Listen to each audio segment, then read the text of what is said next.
用微光照亮夜晚，用温暖温润心灵。亲爱的朋友们，欢迎来到微光夜读。我拿到股市套现的500万，第一时间告诉了男友，谁知他变得一身爹味，竟要我把钱全都给他开公司。女人拿这么多钱也是没用的，不如你把钱都投资给我开个公司，到时候公司上市，我再勉强给你分红3个点。他妈也第一时间开始扑我，江琴，这是你嫁进我家的门槛，我直接拉黑了他们一家子。姐又不是24小时自助取款机。接下来开始我们本期故事，记得点击订阅并开启小铃铛。我正在公司楼下喝下午茶时，男友何良给我打了个电话，我皱了皱眉，有点意外。10天前，我拿到了股市套现的500万，何良他妈知道后，闹着要我出钱支持何良创业的计划，还要我给他们在农村建别墅，我没同意。何良竟然直接把我赶出家门。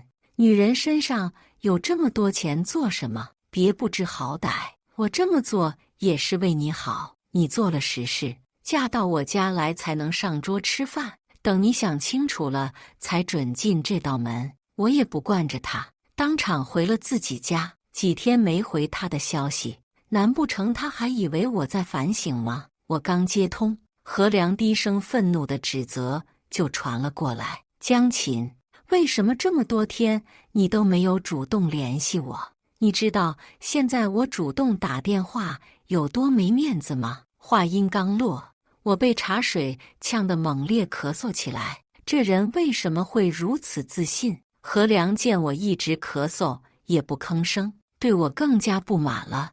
江琴，让你自由了10天，胆子就变大了是不是？信不信我直接把房子密码给换了？难道他以为这样能拿捏我？见我还是不说话，何良以为我害怕了，语气愈发得意。都说了让你听我的话，非要受到惩罚才老实。我轻笑，你把密码换了，我可以回我自己的家，毕竟我还有很多套房子。你，何良咬牙切齿，我甚至能通过手机屏幕看到他火冒三丈的画面。哼，你现在有房子又怎么样？婚后照样是我的。女人结了婚，不可能会有属于自己的房子。我对他这番不要脸的言论感到不可置信。什么朝代挖出来的古董？何良却以为我被吓到了，假意怜悯道，等你出钱让我公司走上正轨，还修好了老家的别墅，我也可以分你一个房间。这在农村其他家庭中是根本不可能会有的情况，你要懂得知足。我额角抽了抽，直接挂了他的电话，顺便把他拉黑了。我收拾好心情，痛痛快快的购物解压，大概是打不通我的电话。傍晚的时候，何良居然开始用语音轰炸我，我强忍住不是点开了语音条。江琴，你居然敢把我拉黑了，真是几天不打上房揭瓦了，我还没来得及开口吗？何良又自顾自地说，算了，跟你这种女人说了也不懂，你直接把银行卡带上，晚点到 KTV 来，我的创业计划都已经弄好了。何良颐指气使的语气让我差点以为他已经是叱咤风云的大老板了。我使劲吐了一口，本打算直接不理他，让他一个人慢慢发疯，转头又想，万一这群大字不识的社会混子是真的打算开公司呢？好奇心作祟，我驱车来到了何良指定的 KTV， 刚推开包厢门，就是一片烟雾缭绕，劣质烟草味熏得我睁不开眼睛。他的兄弟们见我进来，原本的嬉闹瞬间变成起哄，嫂子来了呀！哟，咱们梁哥果然厉害，随叫随到啊，真是调教有方，改天教教小弟。家里的娘们一点都不贤惠，我皮笑肉不笑的找了个空位坐下，被叫做虎哥的男人给我倒了一杯酒，来，嫂子，愿意支持自己男人创业的才是好女人。我敬你一杯。我感觉这里面哪里都是坑，但又不想露出什么端倪，只能把杯子推开，然后冲他们抱歉地笑笑，不好意思，酒精过敏。虎哥在看到我没有一口闷的时候，眉头都皱了起来。他切了一声，勉强摆摆手。他接着给我洗脑：女人啊，拿那么多钱也只会败家。你们看看。他指着我上下比划，却转头对着他的兄弟们说：钱给他，肯定一天就败光了。这些花里胡哨的衣服有什么好看的？城市里的女人就是拜金。我记得以前村子里的娘们裹一片麻布就能下地干活。面对他荒谬的评价，我选择沉默。他见我表情有些难看，终于闭上了嘴，又冲其他小弟使了个眼色。他们接收到信息后，挨个夸奖起我来，一边夸一边还不忘抬高何良。嫂子，梁哥以前可是村官，能力不比大老板差，他开公司指定能成功。是啊，嫂子现在得到了那么多赔偿款，肯定心甘情愿支持我们梁哥。咱就说实话吧，嫂子家里虽然也是开公司的，但迟早都要过继给梁哥，不如现在让他练练手呢。在这群男人恬不知耻的一唱一和中，我的眼皮子抽动了无数遍。真是会吹！我怎么不知道我妈要把公司过继给何良？毕竟我妈一开始就看不上这个男人。初见何良是在一所农村小学的援建仪式上，他是当地的大学生村官，做事利索，长相也俊朗，对我还十分殷勤。我像是被下了蛊，一眼就相中了何良。即使我妈百般阻挠，甚至要缩减我的生活费，也没有成功阻止我跟他在一起。没想到短短3年后，何良就忍不住原形毕露，恨不得在结婚之前就榨干我家所有的财产。想到这里，我有点后悔当初没有听老妈的劝告。何良斜靠在沙发背上，清了清嗓子：行了，女人最是不经夸，说2句就上天。我看见他这副趾高气扬的样子，拳头捏得咔咔作响，一股闷气含在胸口不上不下。于是我假装被他们说动了，手指状似无意地伸进了挎包。这群男人的眼睛瞬间亮了起来。虎哥甚至提前给自己掺满了一杯酒。我顿了顿，抬头问道：你们要多少？何良想了想：400万吧。什么？我夸张地叫起来，然后连忙摆手：怎么可能有那么多？何良他妈还要修别墅呢，这起码要200-300万。何良不悦地瞪了我一眼：那又怎么了？你不能找你妈要吗？她怎么可能不支持自己的女婿？我呸，真恶心！我挤出2滴泪，为难地摇摇头。我妈公司的资金链出了问题，暂时拿不出这么多钱。周围瞬间静默，有人不甘埋怨：那怎么办？我们什么准备工作都做好了，只差钱，现在说拿不出来，这不是玩我呢吗？何良脸色也很难看，把我拖到包厢门口，不管用什么办法，这个钱你都要拿出来。你想让我没面子吗？我甩开他后，忍着恶心说了句：不修别墅就有钱，你自己看着办。何良立马站了起来：江琴，我给你脸了是不是？他抬手就要一巴掌打下来，我猛地后退，反手扇了他一巴掌，然后惊叫一声：哎呀，对不起，我不是故意的。何良一下子怒了：你这个臭婊子！还没等他说话，也不管他那张狰狞的脸，我一把拉开包厢的门，快步逃离了他的视线。气得何良在身后大喊：江琴，我不管你想什么办法，钱必须给我凑齐！神经病！只是我没想到，几天后我竟然在我妈的公司遇见了他。谁知道我只是下楼买个咖啡的功夫，我就被何良拦在了大堂，真是锲而不舍呀！我不想在公共场合跟人产生冲突，就把他拉到了角落。何良再次提到了开公司的事情，他讲得振振有词，但只提到了如何进行敛财，关于经营方式、运作模式、办公地点、人员配置等等，是一个没说详细的。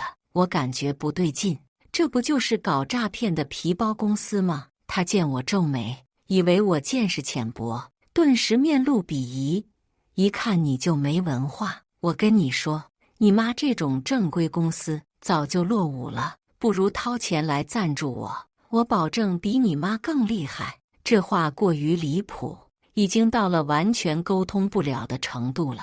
但是何良早已失去了理智，他见我依旧不想出钱给他开公司，直接黑了脸。江琴，好说歹说，你都不听是吧？你就是见不得我好。他声音越来越大，瞬间引来路人侧目。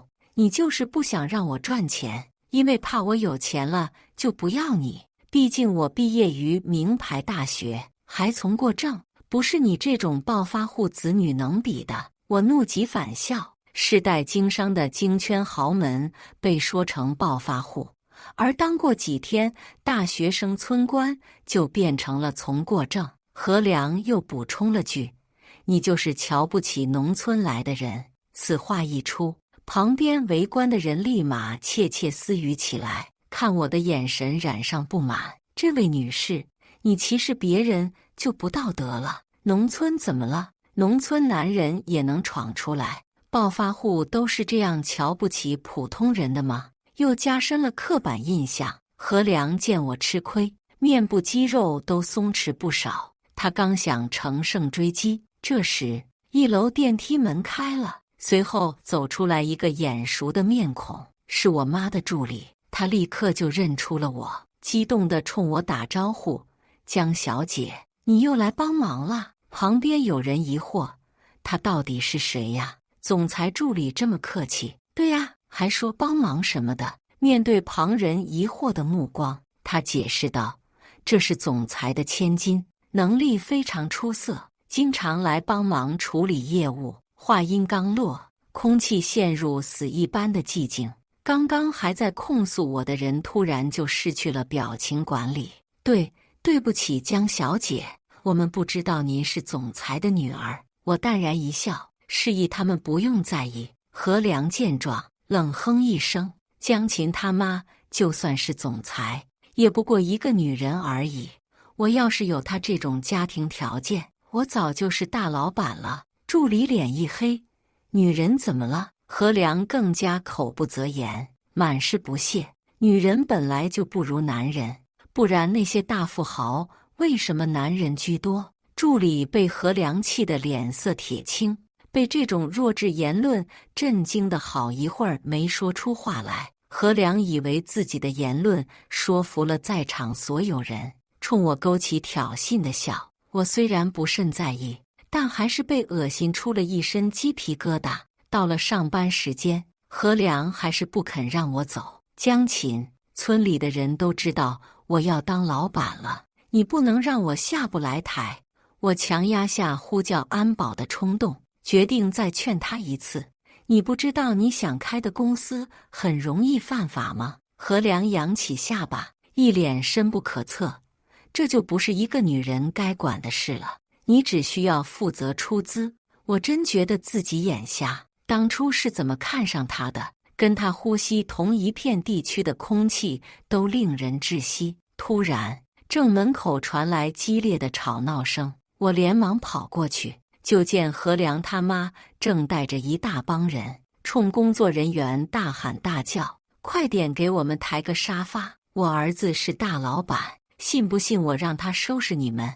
工作人员挡在他们面前，一脸为难：“阿姨，没有预约，真的不能进。”何良他妈冷哼一声：“没长眼睛的臭丫头，你再多说一句，我撕了你的嘴！这里是亲家的公司，我想进就进，你居然敢拦我！”我连忙上去把女孩护在身后，按照规章制度来办事。何良他妈见我出来，趾高气扬地打量了我2眼。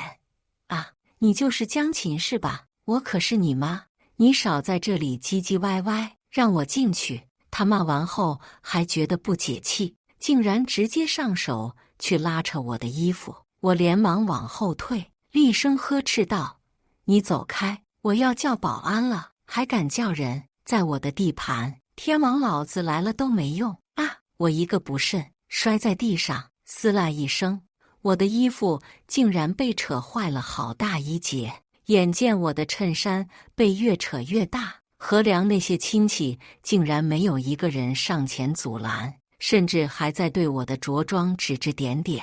是不是正经人家的女孩呀？穿成这样，这不是小梁的老婆吗？哎呦呦，这可真是穿成这样出来勾引别人。被我护在身后的女孩连忙拿出呼叫器，何良他妈抬眼瞥到她的动作，没见过呼叫器，以为女孩准备用手机报警，一把夺了过来，将她狠狠摔在地上，使劲踩上几脚。死丫头，你想做什么？我让你报警，我让你不知羞！女孩隐隐染上哭腔，嘴里开始道歉。让开！我猛地从地上爬起，直接拉住他妈的领口就往后甩。他妈猛地一个趔趄，哎呦一声栽倒在地。老婆子！沉默半天的何良他爸瞬间慌了，把他妈扶起来后，指着我鼻子就骂：“蠢东西，你看清楚这是谁？”何良脸色比锅底都黑。江琴，谁允许你推我妈？快道歉！我指了指工作人员，又指了指我，叫你妈先给我们道歉。何良眼底露出一丝不耐烦，语气轻蔑：“不过就是一个下人，打了就打了，你穿成这样被打也是理所应当。”在我们争执的面红耳赤时，何良的大姑上前来打圆场。她笑吟吟攀上我的手臂，做出一副跟我很熟的样子。这不是咱们家的准儿媳吗？一家人不说两家话，快，先找个舒服一点的大沙发，让我们先坐坐。在大庭广众之下闹事，确实会对公司造成影响。我要收拾他们，也得找个安静的地方，让他们社死，让公司是正面形象。我忍着怒气，把这群人带到了等候室。何良他妈勉强坐在贵妃榻上，不满地瞪着我：“江琴，你就是这么对待你未来婆婆吗？还没结婚呢，就蹬鼻子上脸。”他爸敲着二郎腿：“媳妇哪有不打的？等过了门，再慢慢收拾她。”其他亲戚也十分赞同地点起头，还顺嘴说起自己是怎么调教家里的女人的。我胃里一阵翻江倒海，很想埋着头直接跑路，但这群不要脸的人最擅长死缠烂打。何良他妈终于缓过劲来，摆出主人的架势，跟我谈起彩礼。江琴啊，嫁进我们何家，那是你的福气，这个彩礼钱就直接免了吧。我抿了抿嘴唇，他以为我不愿意，白了我一眼。女人眼里不能只有钱，等你结了婚，你家所有财产都会过继给我大孙子。我呸，8字都没一撇，居然打起我肚子的主意。对了，他话锋一转，又提到了何良公司的事。我儿子现在也是一个大老板，你赶紧把工作辞了，专心在家相夫教子。我克制住呕吐的冲动，做出为难的表情。阿姨，我妈肯定不会同意的。她恨我一眼。等过了门，你就是何家人，自然只能听我的话。话虽然难听，结了婚，你跟你妈就必须断绝关系。我没什么表情，不做回应。谁知何良他妈以为我被说服，心满意足地点点头，然后悠哉悠哉站起来：“我要吃你们城里人的大龙虾，快去订个最贵的饭店，这样才能衬托出我的气质。”那些亲戚们个个垂涎欲滴，统统把目光集中在我身上，看着他们势在必得的模样。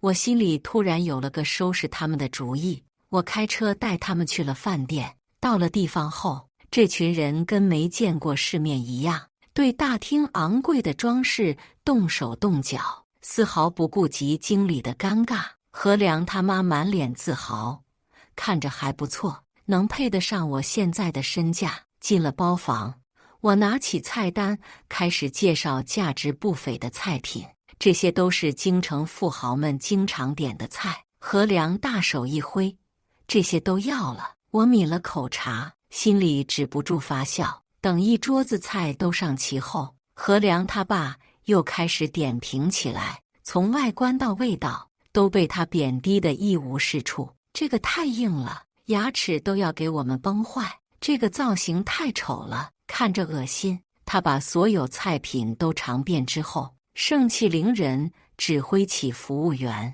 这些全都不满意，给我重新来一份。服务员始终保持得体的微笑，又吩咐后厨重新做。我偷偷勾起嘴角，这群人还以为吃自助餐呢。就这样反反复复4、5次后，他们终于放下了筷子。何良冲我扬了扬下巴，结账去吧。那些亲戚们意犹未尽，又向服务员要来饭盒，连汤带水统统打包带走。何良大姑舔了舔嘴角，把自己悄悄下单的顶级龙虾装进了塑料袋，甚至连酒和饮料都不放过，还让服务员帮他新开了好几瓶红酒。我慢条斯理擦了擦嘴，摇头拒绝。这顿饭不是你妈要吃的吗？他脸色一僵，你什么意思？何良他妈见我不愿意付钱，冲上来就想扇我大嘴巴子，让你掏钱是给你面子。我迅速撤退到包间门口，立刻有几个保镖进来把我挡在后面。见这阵仗，何良慌了，你是不是故意的？我嗤笑一声，让饭店经理递上消费明细单。他立刻会意，一本正经地念起来，以上菜品共消费100万。何老板，如果没有疑问，请跟我到前台结账。何良两手一摊，眼里满是嘲讽，真以为是金子做的？你们是诈骗犯吧？信不信我告你们？这些2份和3份是什么意思？不好吃，难道不应该重新做吗？经理眼睛都不眨一下，对着微型对讲机轻声细语道：贵宾箱有人逃单，我需要报警。何良变了脸色，你至于报警吗？我又没说不付。经理笑了笑，何老板是微信还是支付宝或者刷卡？我在旁边拱火，你不是大老板吗？怎么不拿出点实力让亲戚们都看看？他被我呛得耳根通红，狠狠剜了我一眼，又看向他大姑，正想说些什么，大姑却死死抱着手里的袋子，不愿放手。对呀，才100万而已。你爹妈说你在城里当了大老板，我们连猪都不喂乐，就想来沾点光。你别这么小心眼。何良他妈气得捂住胸口，面颊涨成猪肝色。他爸也开始装起鹌鹑，缩在后面不吭声。我冷眼看着这群人，终于出了口恶气。何良被架在高处下不来台，尴尬得无所适从，只能在众人的注视下，硬着头皮东拼西凑借来了100万。他气急败坏地对我吼：江琴，你走着瞧！我扭头就跑，留给他们一个潇洒的背影。谁知半夜，我妈的公司就被大量水军造谣，他们自称是工人，已经半年没有拿到项目款了，举着身份证，一把鼻涕一把泪控诉我妈拖欠工资。第2天，公司楼下就被一群看热闹的人围得水泄不通，他们扬言要替工人讨债，打倒资本家。我的信息也被曝光在网上。水军先是发了一张我在国外旅游的照片，满身奢侈品，身边围了一圈男模，这是黑心老板的女儿，工人勤勤恳恳为他们赚钱，连饭都吃不上，资本家的孩子却在外面包养男人，涉及老板和打工人。这条新闻的热度居高不下，我妈让我最近躲在家里别出门，她正在搜集证据，准备将幕后之人一网打尽。而我当然知道是谁在搞鬼。何良的联系方式已经被我全平台拉黑，他就用兄弟的电话给我发来短信：怎么样，江琴？这就是惹到我的下场。想让我删帖也可以，我要在10天内看到我卡里有创业的400万本钱，并且你要把股市套现剩下的钱全部交给我。我立刻把短信录屏一并发给公司法务部，作为日后起诉何良的证据。只是这渣男给我找了那么多麻烦，我非得整一整他。于是我假意放低姿态去求原谅，并表示愿意赔偿1套房子给他。为了看上去真一点，我还特意找我妈要了房子的钥匙，她二话不说就拖家带口搬了进去。正巧我不想出门，每天就躺在床上观看监控显示器。何良为了显摆，把他那堆合伙人全部带到了家里，俨然已经把自己当成了成功人士。何良还把我酒柜中的藏酒拿出来招待人，随便喝，哥让你们品尝一下好东西。小弟们跟在他屁股后面笑得一脸谄媚。梁哥动作就是快，都住上大房子了，老板就是不一样，只有这种富人区才配得上。何良享受着吹捧，没过多久，一群人都喝得东倒西歪。在酒精的作用下，他们开始乱砸客厅里的家具，电视机屏幕裂成几半，沙发布上全是清洗不干净的黑脚印，绝版手办被摔得七零八碎。我干干净净的房子转眼就成了废墟。我初步估算了一下，损毁金额早已达到立案标准，可这远远不够。我又立刻给他兄弟打去电话，电话接通后，我直接开门见山，表示愿意为何良开公司提供资金赞助，前提是需要他自己去向我妈的公司借贷。我妈会为他把利息降到最低。何良有些不悦：你的那些钱呢？我叹口气：大面积造谣导致公司现金周转不开，我的钱已经全部拿去填补漏洞了，我现在身无分文。画面中，何良勉为其难地点了点头，怎料挂断电话的下一秒，他便洋洋得意地笑了起来，转头就跟他兄弟们调侃：结了婚就是我的岳母，他怎么好意思让我还钱？我跟老妈把前因后果都交代了一遍，被他骂得狗血淋头。你看看你，不听你妈言，吃亏在眼前，当初非跟被下了降头一样，一定要跟他在一起。他骂完后，还是做好了应对何良的措施。何良动作很快，借了钱就开始经营业务。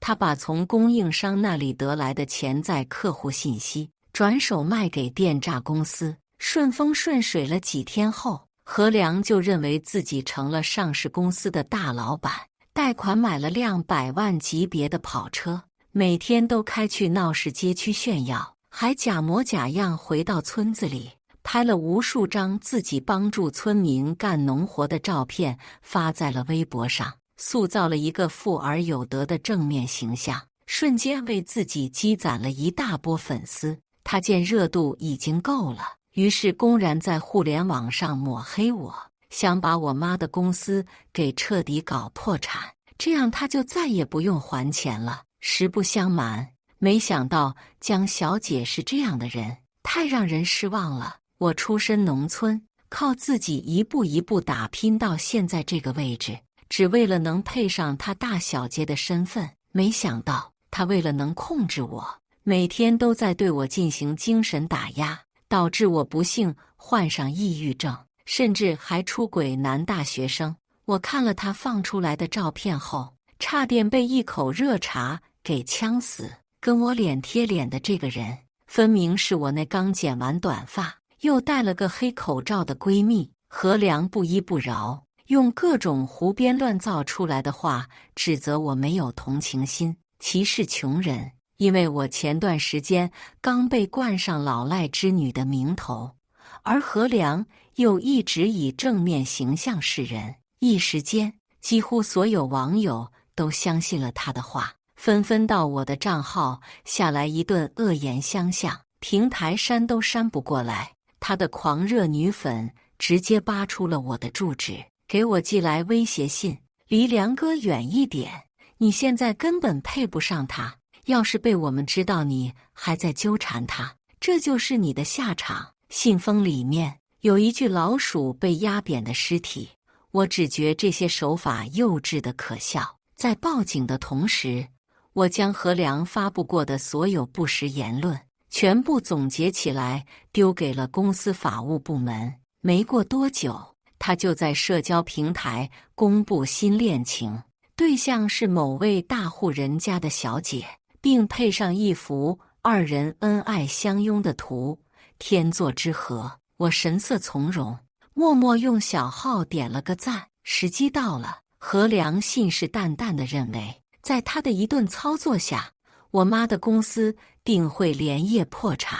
他行动更加放肆起来，在傍上大小姐的同时，还不忘去伤 K 点嫩模。妖娆的女人在他面前站成一排，各种搔首弄姿。何良的内心顿时就被取悦了，可他不知，这家商 K 其实是我妈公司名下的产业。我透过监视画面，眼睁睁看着他在包间内进行多人运动，淫靡的叫声响了整夜，直到他精神抖擞出了包间后，我连忙把视频证据匿名发给了大小姐。大小姐疯了一样找上门，把何良劈头盖脸骂了一顿。何良他妈还在狡辩，男人有生理需求很正常，你别无理取闹。大小姐直接一人一耳光，打得母子俩惨叫连连，留下一句我要让你身败名裂后就扬长而去。当天晚上，网络上就有人带头质疑何良实际上是一家皮包公司的老板，并通过非法手段套取客户信息，售卖给电诈公司。何良很快发出律师函，警告水军不要造谣。我透过屏幕都能看见他气急败坏的样子，心里的闷气都疏通不少。于是顺水推舟，迅速联系到受害者，帮助他们通过网络来指责何良。有的家庭甚至被骗得人财两空，苦不堪言。在铁证面前，何良的正面形象瞬间崩塌，舆论反扑，他一下子就成了过街老鼠。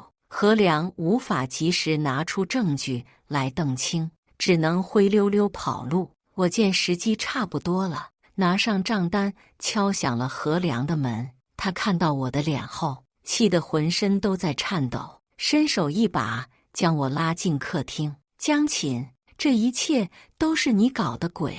你这个女人心肠太歹毒了，你这是把我往绝路上逼。他的兄弟们也集中在一起，把我团团围住，说我是黑心肝的，在背后耍手段。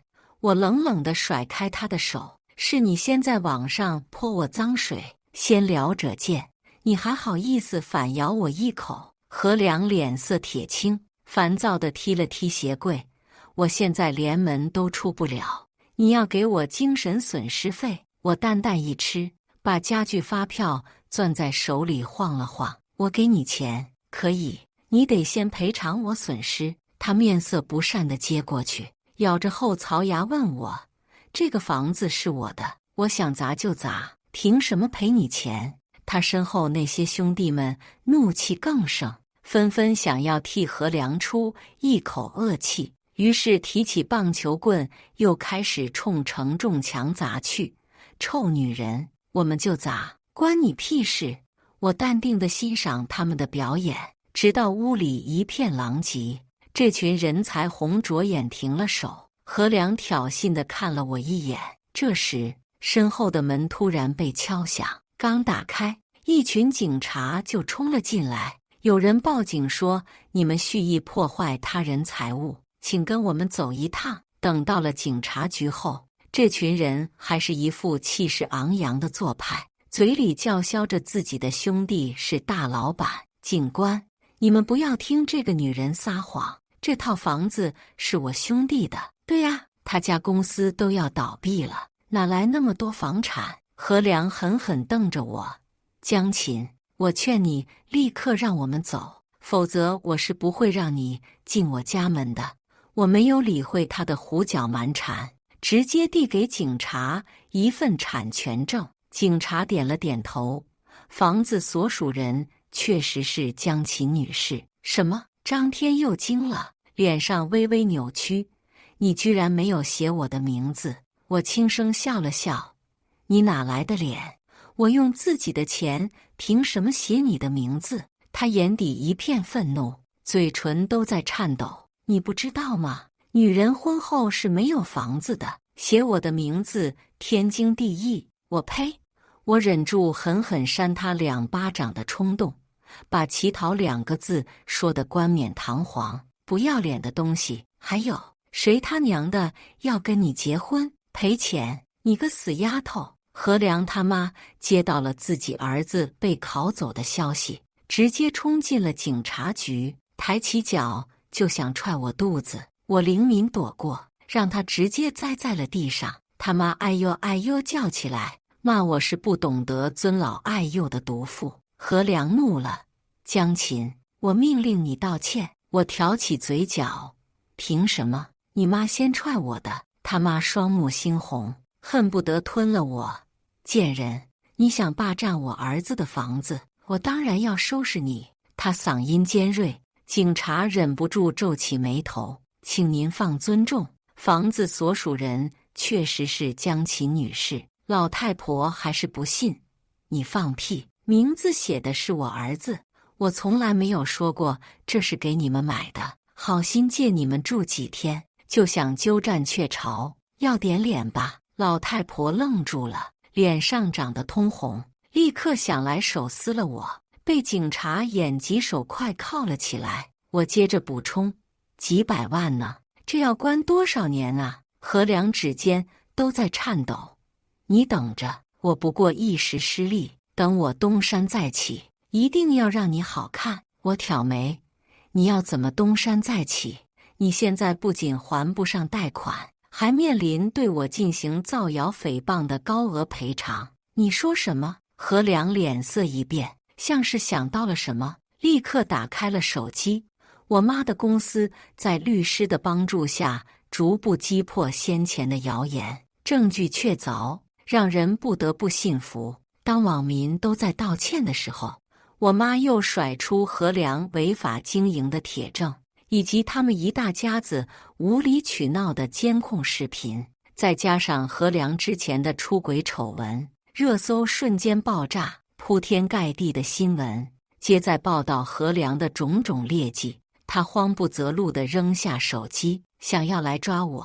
警察把他拦了下来。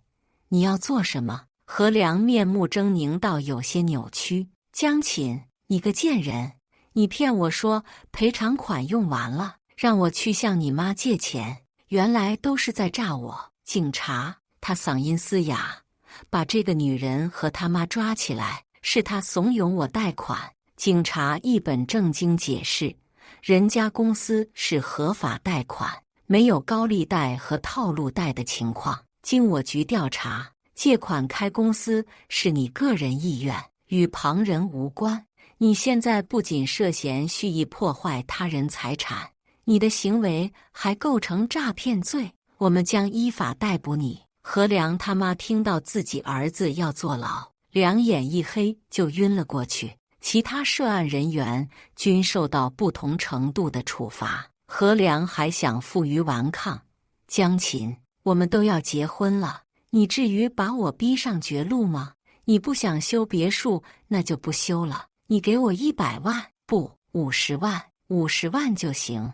我像看小丑一样分他一个眼神。何良，究竟是谁给你的错觉？我要跟你结婚，你当我是善财童子吗？是个人就要打赏，他不甘心地嘶吼起来，被狱警拷走了。几个月后，听说何良他妈因受不了打击，彻底失智，每天都把自己当成总裁的妈，目空一切。但凡有人惹到他，就要挨上一顿疯狂乱抓。他被送到了精神病院，没过多久就死了。等何良出狱后，等待他的只有高额赔偿金和一个重病瘫痪的老父亲。他这一辈子都是金钱的奴隶。感谢大家的观看，欢迎大家在下方评论区讨论。如果你喜欢这类故事，记得点击订阅微光夜读，并分享给更多的人，这会对我帮助很大。